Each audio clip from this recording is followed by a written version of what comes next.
सर्वांना सप्रेम जय भीम, सप्रेम नमस्कार, जय संविधान। आज पुन्हा एकदा आपल्याशी सर्वसामान्य भारतीय नागरिकांच्या हृदयाशी संवाद साधण्याची संधी मिळाली, त्याबद्दल आयोजकांचे आभार। आज खरोखरच गेल्या 75 वर्षामध्ये प्रथमच आपल्या देशात, विशेषतः महाराष्ट्रामध्ये आणि तेही विधानसभेत, आमचे आजचे महाराष्ट्राचे मुख्यमंत्री माननीय देवेंद्र फडणवीस साहेब यांनी परवाला विधानसभेमध्ये खूप गांभीर्याने गंभीर दखल घेऊन संविधानावरती सभागृहामध्ये भाषण केलेलं आहे। या भाषणाबद्दल प्रथम मी स्वतः आणि संपूर्ण महाराष्ट्रीयन जनतेच्या वतीने त्यांचे खूप खूप धन्यवाद आणि आभार व्यक्त करतो। धन्यवाद यासाठी की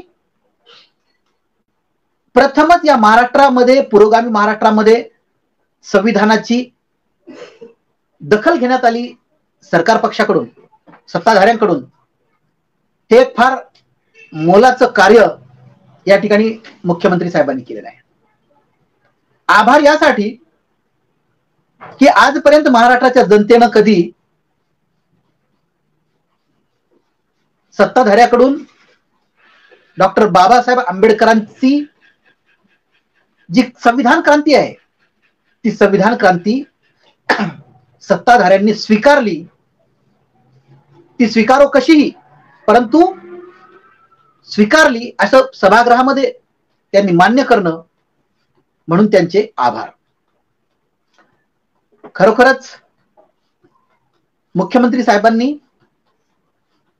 या संविधानाच्या वरती गांभीर्याने भाषण करत असताना काही उदाहरणं दिली, काही दाखले दिली आणि त्यामधून त्यांनी सांगितलं की आमचा भारत देश जगातली 5वी अर्थसत्ता म्हणून उदयास येत आहे, आलेली आहे, आणि तेही संविधानाच्या मुळेच। त्याचबरोबर त्यांनी हेही सांगितलं की पुढे चालून जगातली 3री आर्थिक महासत्ता होईल, तेही संविधानाच्या मुळेच। आणि हे संविधान संविधान सभेने निर्माण केलेल्या मसुदा समितीतून निर्माण झालेला आहे, आणि ज्या मसुदा समितीचे अध्यक्ष डॉक्टर बाबासाहेब आंबेडकर होते, हेही त्यांनी त्या ठिकाणी नमूद केलेलं आहे। त्याचप्रमाणे हेही त्यांनी सांगितलं की डॉक्टर बाबासाहेब आंबेडकरांनी जे संविधान दिलं ते जगामध्ये सर्वश्रेष्ठ आहे। 2 वर्ष 11 महिने 17-18 दिवस जे लागले, ते प्रदीर्घ काळ जो लागला, तर त्या प्रदीर्घ काळामधून प्रदीर्घ कालावधीसाठी या संविधानाची निर्मिती त्यांनी केलेली आहे।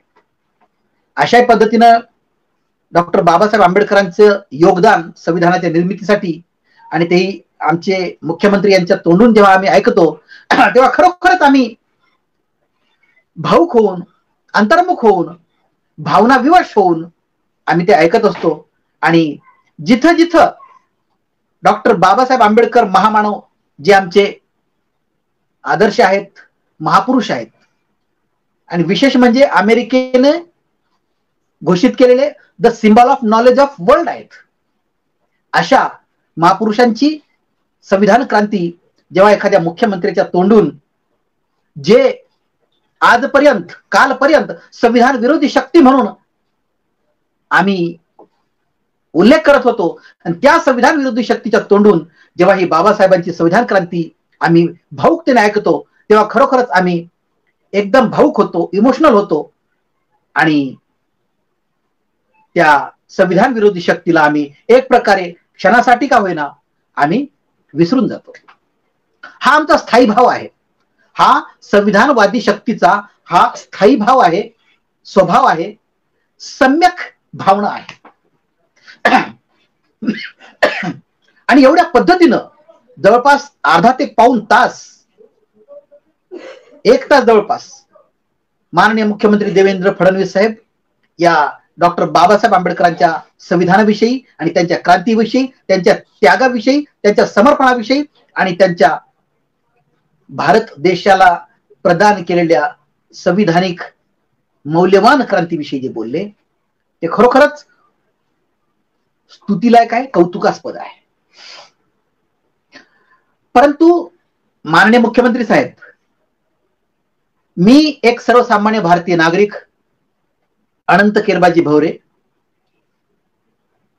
मी प्रथमतः आणि अंतिमतः भारतीय नागरिक आहे. या नात्याने मी आपल्याशी काही प्रश्न या संवादाच्या माध्यमातून, या माध्यमाच्या माध्यमातून मी तुम्हाला विचारू इच्छितो. प्रथम मी हा प्रश्न आपल्याला विचारतो की माननीय देवेंद्र फडणवीस साहेब, आपण जवळपास आता तिसऱ्यांदा मुख्यमंत्री पद उपभोगताय या महाराष्ट्राचे. पहिल्यांदा, दुसऱ्यांदा आणि तिसऱ्यांदा. मग तिसऱ्यांदा मुख्यमंत्री पद भोगत असताना आजच आपल्याला अचानक या संविधानावर भाषण करण्याची का बरं वेळ यावी? हा पहिला प्रश्न. हा सर्वसामान्य जनतेला पडलेला प्रश्न आहे. हा 3 वेळेस आपण मुख्यमंत्री होत आहे आणि आजच आपल्याला त्याची आठवण का झाली? हा एक माझा मुद्दा आहे. दुसरा, आपण या संविधानाच्या बाबतीत जे काही स्तुतीसुमने आपण उधळलेली आहात आणि ही संविधान संपूर्ण देशाला तारक ठरणार आहे, ठरलेलं आहे हे सिद्ध करणारे आहात आणि केलेले आपण. परंतु या डॉक्टर बाबासाहेब आंबेडकरांनी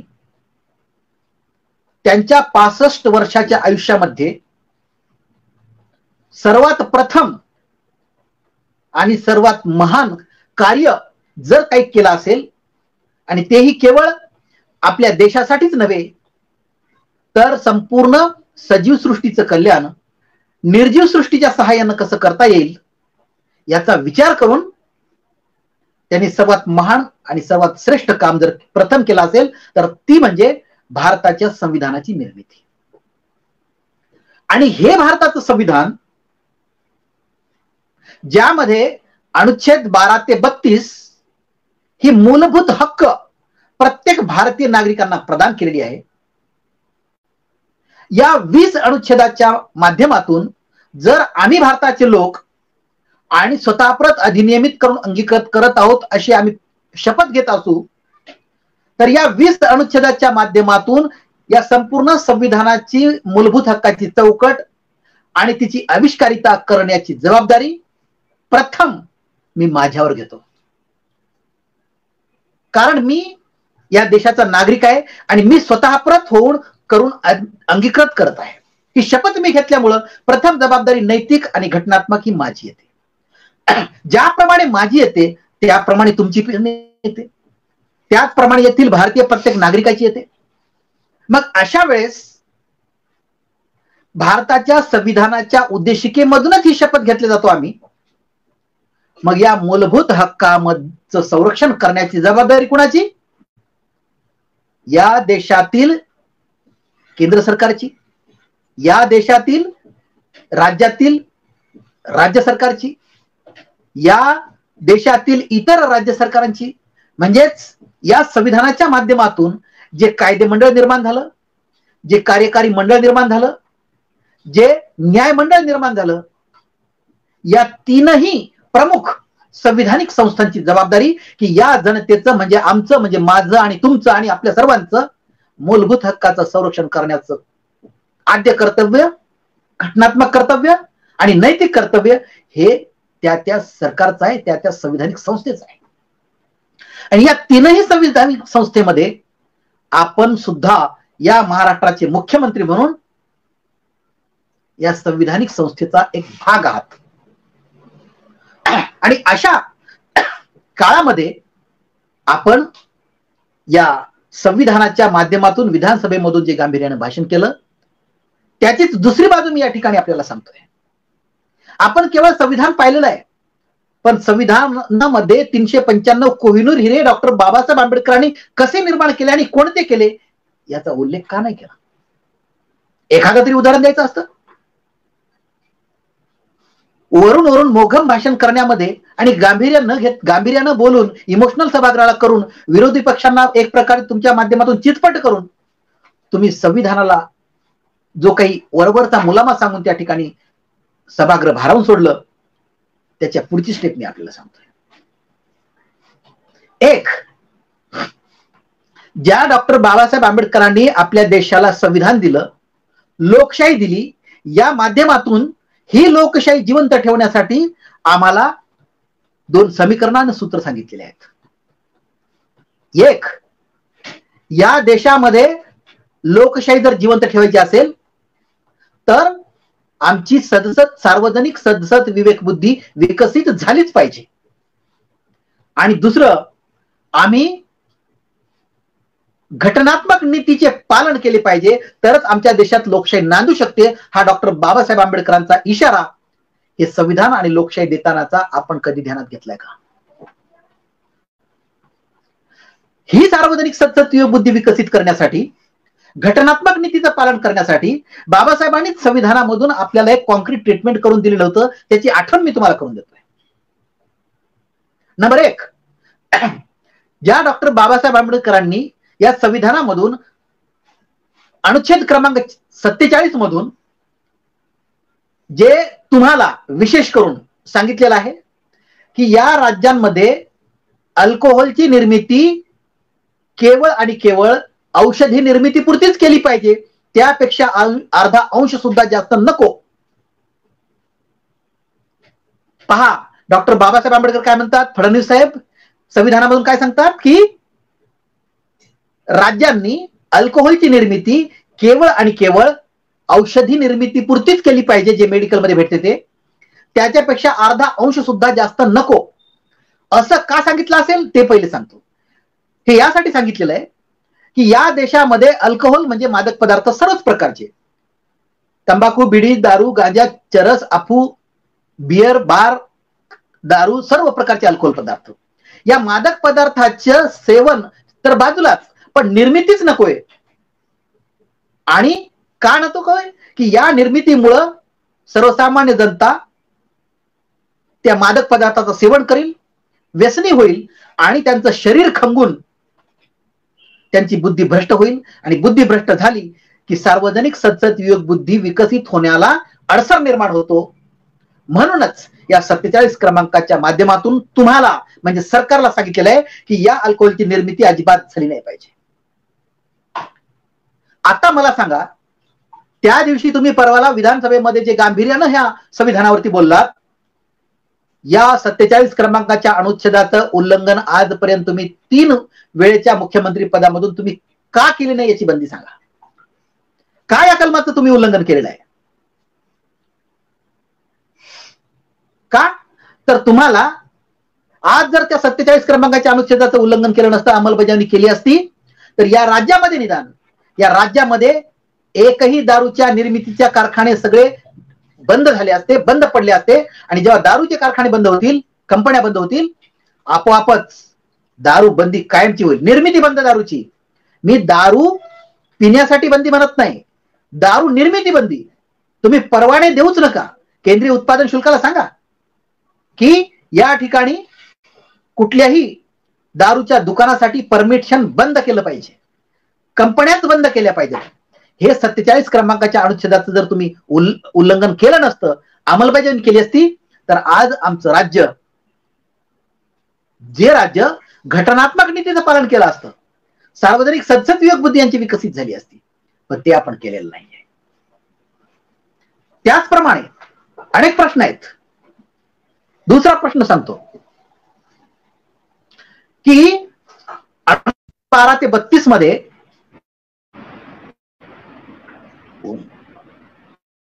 या अनुच्छेद 12 ते 32 मध्ये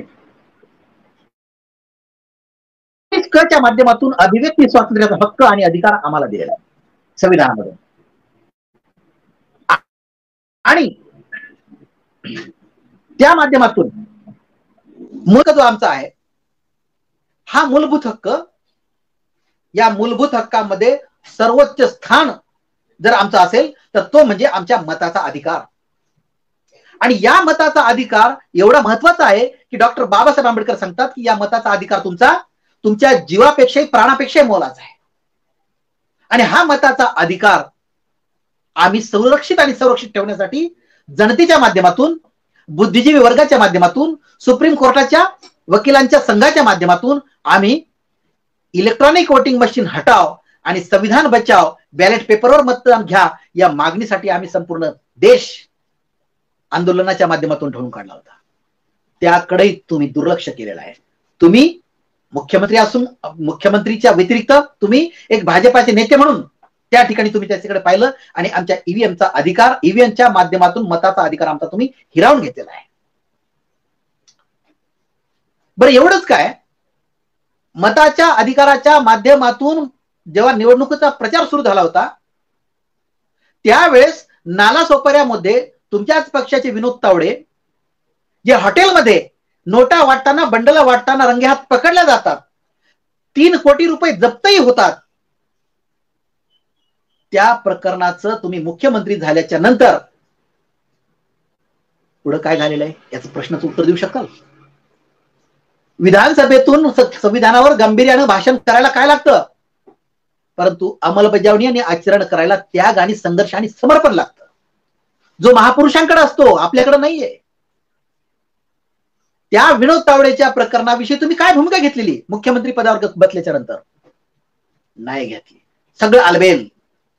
निवडणुकीच्या प्रचाराच्या कालावधीमध्ये किती नोटांची बंडल वाटली याचं एक ताजं उदाहरण जर पाहायचं असेल तर एसटी बसमध्ये जवळपास 15 दिवसाच्या नंतर एका एसटी बसमध्ये एका प्रवाशाला त्या सीटच्या खाली 1 लाख रुपयाचं पाकिट सापडतं. हा पुरावा आहे. म्हणजे एसटी बस मधून सुद्धा पैसे वाटले गेले हे सुद्धा या ठिकाणी सिद्ध होत आहे. बरं ठीक आहे, जेव्हा निवडणुका पार पडतात, 232 आपल्या जागा आमदारांच्या येतात, म्हणून सोलापूर जिल्ह्यातील मार्कडवाडी गावामध्ये जेव्हा तेथील ग्रामस्थ आमच्या मताचा अधिकार आमचा चुकून कुठे गेलेला आहे, बरोबर गेला का नाही हे तपासण्यासाठी त्या गावकऱ्यांनी स्वखर्चाने, स्वतःच्या खर्चाने सर्वांनी मिळून त्या ठिकाणी जसं ईव्हीएम ला मतदान केलं, ईव्हीएम मधून ज्या उमेदवाराला मतदान केलं, अशीच एक परीक्षा तपासणी घेण्यासाठी त्यांनी प्रयोग करून पाहत होते की आम्ही बॅलेट पेपरवर निवडणुका घेऊ. गावकऱ्यांना सांगितलं सर्व खर्च आपण करू आणि त्या ठिकाणी ज्यांनी वर बटन ज्या उमेदवारात दाबले त्याच उमेदवाराला मतपत्रिकेच्या माध्यमातून मतदान करायचंय आणि पाहू आपल्या गावामध्ये मतदान किती झालेले ते आणि कसं झालेले ते. हा प्रयोग त्या गावकऱ्यांनी स्वतः करत असताना तुम्ही, अर्थात निवडणूक आयोगाचं त्यावेळेस आचारसंहिता होती आणि पोलीस प्रशासनही त्या ठिकाणी प्रभारी तुम्ही होतात, तुमच्याच माध्यमातून त्या ठिकाणी पोलीस फौजफाटा पोहोचला आणि मार्कडवाडीचा त्या ठिकाणी प्रयोग होऊ दिला गेला नाही. हे असं का? आणि पुन्हा आपण म्हणताय विधानसभेमध्ये संविधानामुळेच, बाबासाहेबांच्या संविधानामुळेच देशाचा एवढा कायापालट आणि विकास झालेला आहे. तर या ठिकाणी आपल्या संविधानाच्या माध्यमातून अंमलबजावणी कुठे गेलेली? त्याचबरोबर मला हे सांगायचंय आणि तुम्हाला प्रश्न विचारायचा आहे की आमचा देश आणि आमचं महाराष्ट्र राज्य डॉक्टर बाबासाहेबांनी लिहिलेल्या संविधानावरती किती टक्के प्रमाणात चालतं ते तरी तुम्ही सिद्ध करा. 1%, 2%, 5%, 10%, 20%, 30%, 50%, 100%, किती टक्के प्रमाणात चालतंय ही तरी सिद्ध करा. आम्ही तो आपल्याला अधिकार आहे कारण आपण सत्ताधारी आहात. आणखी दुसरा प्रश्न एक सांगा मला, डॉक्टर बाबासाहेब आंबेडकरांनी लिहिलेल्या संविधानामधूनच अनुच्छेद क्रमांक 191 आणि ग यातून काय सांगितलेलं आहे की अविमुक्त नादार असा जर सभासद असेल, म्हणजे विधानसभेचा आमदार किंवा विधान परिषदेचा आमदार म्हणजे महाराष्ट्राचा कुठलाही आमदार, आणि जर तो अविमुक्त किंवा नादार असेल, बघा अनुच्छेद क्रमांक 191 ग च्या माध्यमातून, अविमुक्त नादार म्हणजे नैतिक अधपतन झालेला, अर्थ समजून घ्या. अविमुक्त नादार म्हणजे नैतिक अधपतन झालेला सभासद. असा जर तुम्हाला आढळला असेल तर त्या सभासदाला तुम्ही ताबडतोब त्या विधानसभेतून किंवा विधान परिषदेतून काढून टाकायला पाहिजे. तो अधिकार जरी विधानसभा अध्यक्ष किंवा विधान परिषद सभापतीचा असला तरी नैतिक दृष्ट्या तुम्ही महाराष्ट्राच्या मुख्यमंत्र्याच्या खुर्चीवर आहात. ते विधानसभेच्या सभाध्यक्षाला, सभापतीला, विधानसभा अध्यक्षांना किंवा विधान परिषदेच्या सभापतींना ते लक्षात आणून द्यावं लागेल की हा व्यक्ती नैतिक अधपतन झालेला आहे आणि याला काढून टाकणं आवश्यक आहे. आणि हा त्या अध्यक्षांचा जरी अधिकार असला आणि तोच सदस्य जो नैतिक अधपतन झालेला आहे, तोच सदस्य जर तुमच्याच मंत्रिमंडळामध्ये मंत्रिपदाचा सदस्य असेल तर त्याला काढून टाकण्याचा अधिकार मात्र तुम्हालाच आहे. असा नैतिक अधपतन झालेला हा धनंजय मुंडे, ज्याच्या विरोधामध्ये बीड जिल्ह्यामध्ये हजारो नागरिकांनी त्यांचा राजीनामा घेण्यासाठी लाखोचा प्रचंड मोर्चा काढला.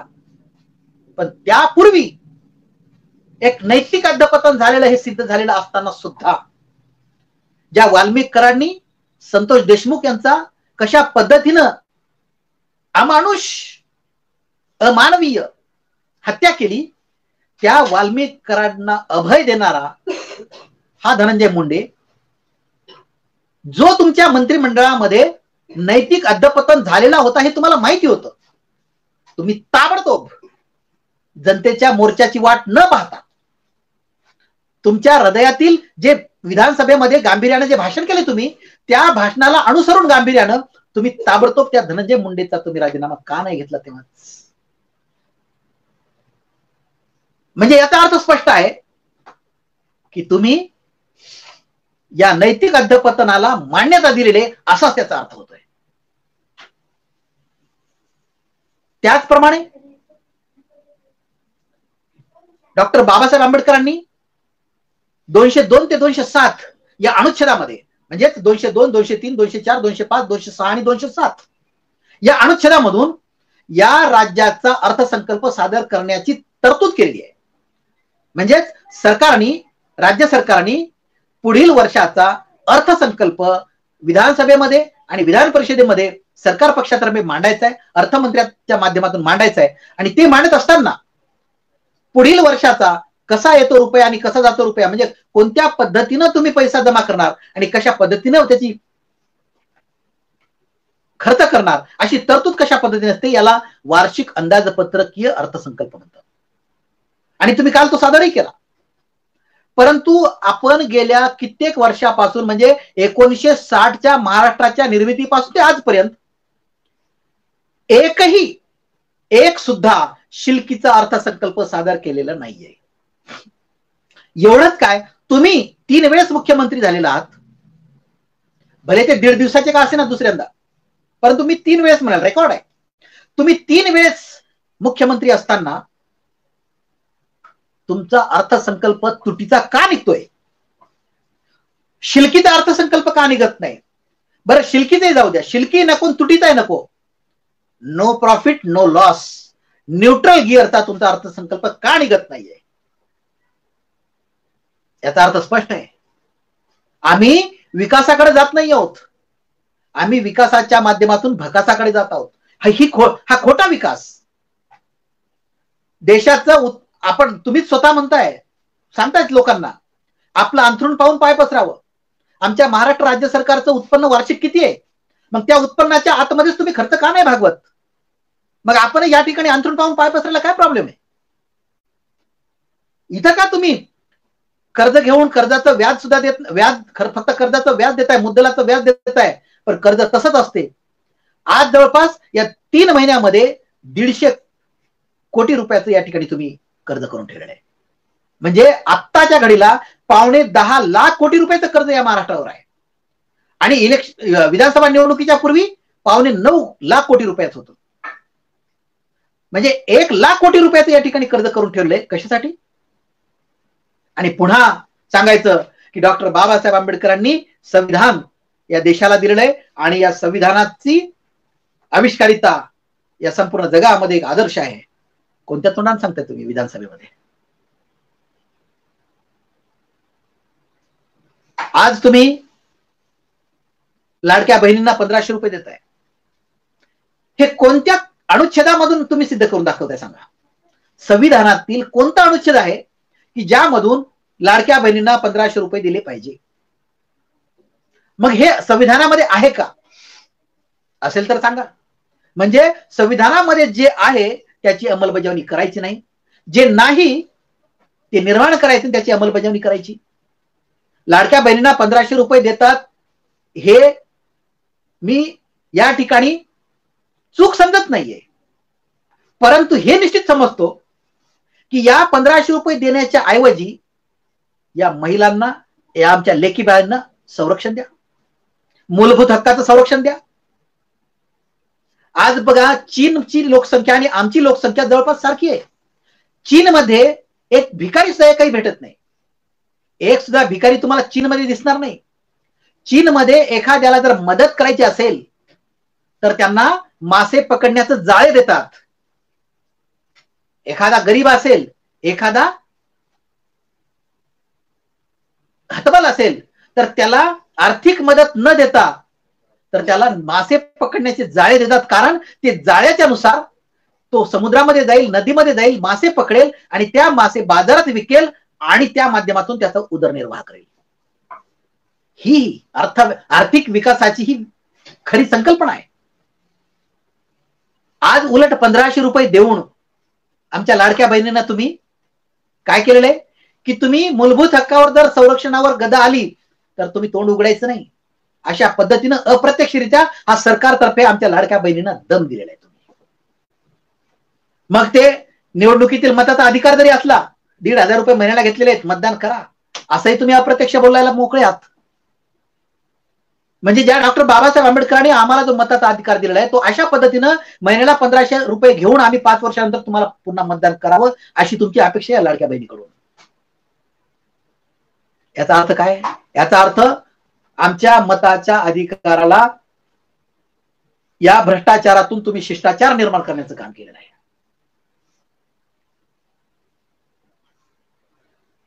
आणि त्याचबरोबर तुम्ही आता जो या विधानसभेमध्ये जे काही गांभीर्यानं संविधानावरती भाषण केलेलं आहे, हे संविधान किती महत्वाचं आहे, किती आंतरराष्ट्रीय दर्जाचं आहे आणि किती मानवी संस्कृतीचं पालन करणार आहे आणि किती आव्हानं पेलणार आहे याचं तुम्हाला एक उदाहरण देतोय.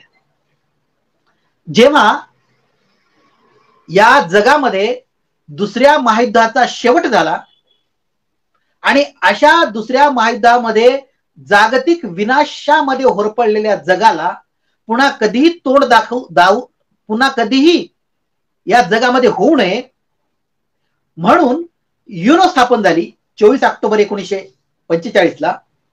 आणि त्या युनोनी 10 डिसेंबर 1948 ला मानवी हक्काचा जाहीरनामा घोषित केलेला आहे. आणि हा मानवी हक्काचा जाहीरनामा घोषित करत असताना त्याच वर्षी म्हणजे आजपासून जवळपास 77 वर्षापूर्वी युनोनी जगाला आवाहन केलेलं होतं की जगातील लोकशाहीवादी देशांनो आणि त्या देशातील सरकारांनो आणि त्या सरकारमधील संपूर्ण देशातील शिक्षकांनी आणि त्या संपूर्ण विद्यार्थ्यांनी या 10 डिसेंबर 1948 ला घोषित झालेल्या मानवी हक्काच्या जाहीरनाम्याची 30ही कलम त्या लोकशाहीवादी देशातील सरकारांनी त्या शाळेतल्या शिक्षकांच्या मार्फत विद्यार्थ्यांच्या पर्यंत पोहोचवायचं आणि त्याच्यातून त्यांची जागृती करायची. हे आव्हान 77 वर्षापूर्वी केलं होतं आणि आज आमच्या देशामध्ये हे 30ही कलम शिक्षकांना सुद्धा माहिती नाहीत आणि हे 30ही कलम आमच्या महाराष्ट्रातील कुठल्याही शिक्षकांना माहित नाहीत. एवढंच काय, तुम्हाला सुद्धा माहित नाहीत.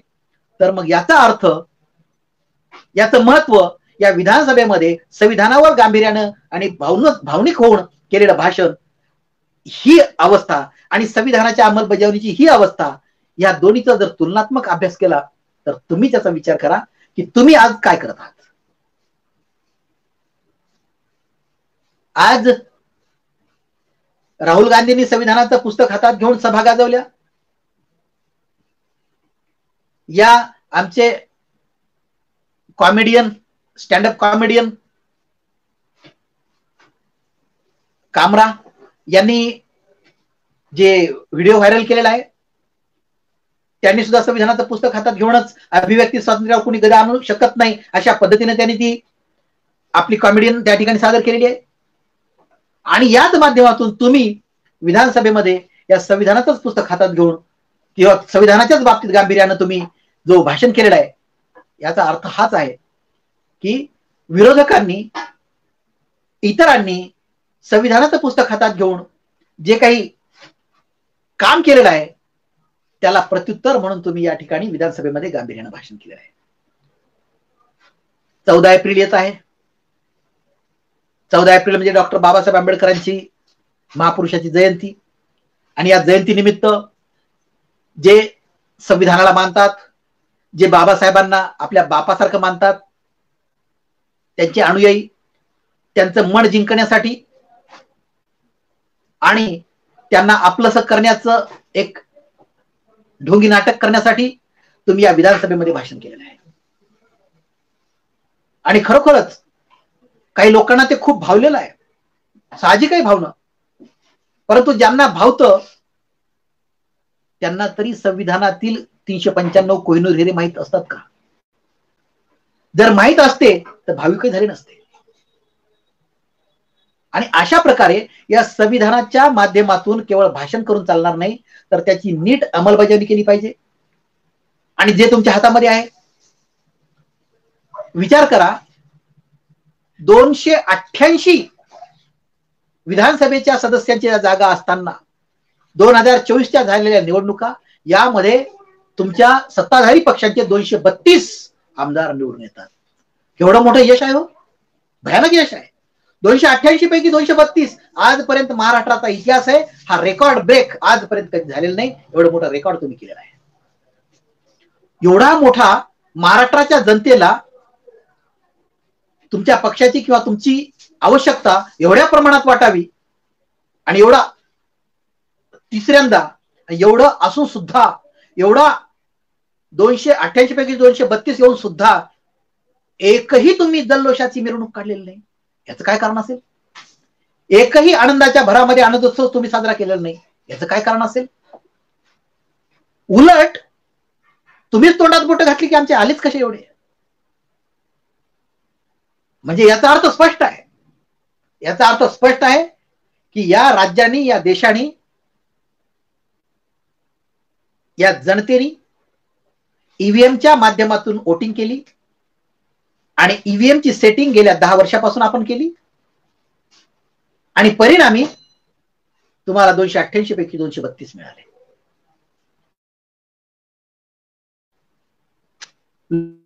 लोकसभेच्या आणि विधानसभेच्या निवडणुकीचा कार्यकाळ अंतर फक्त 4 महिन्याचं, 5 महिन्याचं जास्त जास्त. मग 5 महिन्याच्या काळामध्ये तुम्ही असं काय केलं की डायरेक्ट लोकसभेमध्ये तुमच्या फक्त 9 सीटा येतात 48 पैकी आणि विधानसभेच्या वेळेस डायरेक्ट 80% जागा. याचा अर्थ काय? याचा अर्थ तुम्ही सुद्धा सांगू शकणार नाही. याचा अर्थ स्पष्ट आम्ही सांगतोय, कारण मी या देशाचा प्रथम आणि अंतिमता भारतीय नागरिक आहे. संविधानाच्या 19 क च्या माध्यमातून अभिव्यक्तीनुसार जगणारा आहे आणि आमच्या मताचा 142 कोटी लोकसंख्येचा आणि महाराष्ट्राच्या 13.5 कोटी लोकसंख्येचा आमचा मताचा अधिकार या इलेक्ट्रॉनिक वोटिंग मशीनने हिरावून घेतलेला आहे आणि 100% घेतलेला आहे. म्हणूनच तुम्ही 100% पर्यंत या जागेवर जाऊन बसण्याच्या प्रयत्नात आहात. 232 म्हणजे 80% वर तुम्ही पोहोचलेला, त्याचं कारण हेच आहे. आणि अशा काळामध्ये मी अजूनही तुम्हाला एक चॅलेंज करतो की आजही कोणत्याही ठिकाणी, एखाद्या मतदारसंघामध्ये, कोणत्याही 5 मतदारसंघामध्ये विधानसभेचे असो किंवा एखादी लोकसभेची असो, त्या त्या मतदारसंघामध्ये तुम्ही आजही मतपत्रिकेवर निवडणुका घेऊन दाखवा. त्या ठिकाणी जो उमेदवार निवडून आलेला असेल तो अनामत रक्कम सुद्धा वाचवू शकणार नाही, हे माझं चॅलेंज आहे. आणि तुमची हिंमत सुद्धा नाहीये, तुम्ही हे करूही शकणार नाही. तुम्ही करण्याची हिंमत असती तर त्या ठिकाणी मार्कडवाडीचा प्रयोग होऊ दिला असता. आणि तुम्ही एकदम धांदात खोटे आहात, धूर्त आहात, खोटारडे आहात. कसे? उदाहरण सगळ्या जनतेला माहिती आहे. एके वेळेस तुम्ही म्हटला होता की आमची राष्ट्रवादी सोबत कधीही युती होऊ शकत नाही, कधीही शक्य नाही, शक्य नाही, शक्य नाहीच. एक वेळेस आम्ही अविवाहित राहू पण राष्ट्रवादी सोबत आम्ही जाणार नाही, नाही म्हणजे नाही. हे तुमचाच व्हिडिओ आहे. आणि आज तुम्ही कुणाच्या मांडीवर बसताय आणि तुमच्या मांडीवर कोण बसताय हे तुम्हीच पहा. म्हणून तुम्ही खोटे आहात, धूर्त आहात, लबाड आहात. आणि तुमच्या तोंडून या विधानसभेमध्ये संविधानावरती केलेलं भाषण जे गांभीर्यानं ऐकलं सभागृहाने मंत्रमुग्ध झाले असतील. परंतु या व्हिडिओच्या माध्यमातून मी जे तुम्हाला प्रश्न विचारलेले आहेत, 47 क्रमांकाच्या अनुच्छेदाचं तुम्ही अंमलबजावणी 100% करा. 191 ग च्या माध्यमातून तुम्ही धनंजय मुंडेंना पूर्वीच का नाही काढलं, किंवा त्या मार्गावर जे आता असतील नैतिक अधपतन झालेले जे मंत्री असतील त्यांना आताच काढलं पाहिजे, याचाही तुम्ही विचार करा. आणि हे जोपर्यंत तुम्ही विचार करत नाही तोपर्यंत तुमच्या त्या विधानसभेमधल्या गंभीर भाषणाला कवडीची किंमत राहणार नाही. एवढं तुम्हाला आठवण करून सांगतो आणि आवाहन करून सांगतो आणि या ठिकाणी थांबतो. जय संविधान, जय भारत, धन्यवाद.